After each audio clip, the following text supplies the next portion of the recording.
আমাদের জীবন, আমাদের মরণ। আর আমরা যে সালাত আদায় করি, ইবাদতগুলো করি, কোরবানি করি, এগুলো কার জন্য? যদি আমরা এগুলো না জানি, তাহলে আমাদের নামাজ, আমাদের কোরবানি, আমাদের জীবন মরণ, এটা আপনি বুঝতে পারবেন না কার জন্য উৎসর্গ করবেন। আল্লাহ সেই কথা পবিত্র কোরআনে বলছেন, সূরা আনআম অধ্যায় 6 আয়াত নম্বর 162। আল্লাহ বলছেন, কুল ইন্না সলাতি ওয়া নুসুকি ওয়া মাহইয়ায়া ওয়া মামাতি লিল্লাহি রাব্বিল আলামিন। আল্লাহ বলছেন, বলো বলো, আমার নামাজ, আমার কোরবানি, আমার জীবন মরণ বিশ্ব জগতের রব আল্লাহর জন্য। চিন্তা করেন, এখন আপনি যে সালাত আদায় করছেন আল্লাহর সন্তুষ্টির জন্য আদায় করবেন, তাহলে আপনারা সালাত ঠিক আছে। যদি আপনি কোরবানি করেন, কোরবানির সময় আল্লাহর সন্তুষ্টির জন্য কোরবানি করবেন, এটা ইনশাল্লাহ আল্লাহ অ্যাকসেপ্ট করবেন। এরপরে আমাদের জীবন, যে আল্লাহ সুবহানাহু ওয়া তাআলা আমাদেরকে জীবন দান করেছেন, এই জীবনটা আমরা কার জন্য ব্যয় করব? আল্লাহর জন্য। আর যে আমাদেরকে মৃত্যু দান করবেন, সেই মৃত্যুটা কার জন্য? সেটা আল্লাহর সন্তুষ্টির জন্য।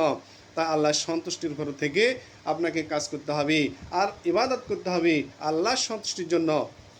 সেই জন্য আল্লাহ বলেছেন, কুল ইন্না সলাতি ওয়া নুসুকি ওয়া মাহইয়ায়া ওয়া মামাতি লিল্লাহি রাব্বিল আলামিন। বলো, আমার নামাজ, আমার কোরবানি, আমার জীবন মরণ সমস্ত কিছু বিশ্ব জগতের রব আল্লাহর জন্য দিলাম।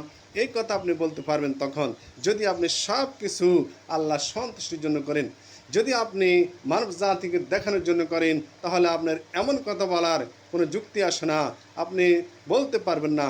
কারণ আপনি করেছেন মানব জাতিকে দেখানোর জন্য, কোরবানি করেছেন যে জনগণ দেখবে আমি কোরবানি করেছি।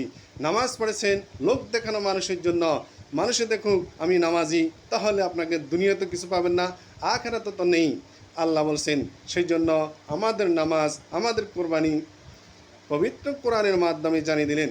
নবীজি মুহাম্মদ সাল্লাল্লাহু আলাইহি সাল্লামকে আল্লাহ সুবহানাহু ওয়া তাআলা কোরআনের আয়াত রিভিলেশন করে জানিয়ে দিলেন। সেই জন্য আমরা জানতে পেরেছি আমাদের নামাজ, আমাদের কোরবানি, আমাদের জীবন, আমাদের মরণ সব কিছু বিশ্ব জগতের রব আল্লাহর জন্য, আর অন্য কারোর জন্য নয়।